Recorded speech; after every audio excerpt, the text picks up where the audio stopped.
আনক সমালোচনা কৰিবলৈ যোৱাৰ আগতে নিজক সমালোচনা কৰা। নিজে শুদ্ধ আৰু পবিত্ৰ হ'ব পাৰিলেহে আনৰ বিষয়ে মতামত দিয়াৰ যোগ্যতা অৰ্জন কৰিব পাৰিবা।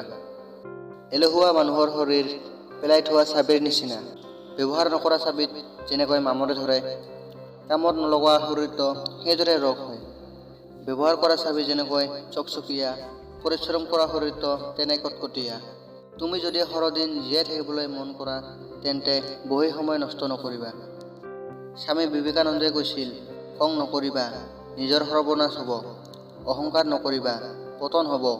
কাকো ঘৃণা নকৰিবা, নিজেও ঘৃণিত হ'বা। ফাঁকি নিদিবা, ফাঁকত কৰিবা।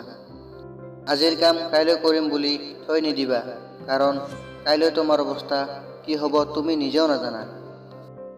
পৰিস্থিতি যিমানে ভাল লগা নহওক কিয়, দৃঢ়তা আৰু আত্মবিশ্বাস থাকিলে জয়লাভ নিশ্চিত। সফলতাৰ পিছে পিছে দৌৰি নুফুৰিবা। যদি তুমি সঁচাকৈয়ে সফল হ'ব বিচাৰিছা তেন্তে খন্তেক জিৰণি লোৱা আৰু ভাবা তুমি কি কৰি ভাল পোৱা আৰু কিহত বিশ্বাস কৰা। দেখিবা এইবেলি সফলতাই তোমাক খেদি ফুৰিছে। এগৰাকী সফল আৰু এগৰাকী অসফল ব্যক্তিৰ মাজত থকা মূল পাৰ্থক্যটো হ'ল সফল ব্যক্তিগৰাকীয়ে তেওঁৰ ভুলৰ পৰাই সদায় শিক্ষা লৈ আগবাঢ়ে।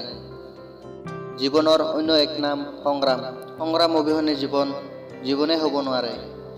সংগ্ৰাম বা সংঘাতৰ সৈতে যুঁজি মানুহৰ যি সাহস, মনোবল তথা প্ৰেৰণা লাভ কৰে সি তেওঁক অসাধ্য সাধন কৰাত শক্তি দিয়ে।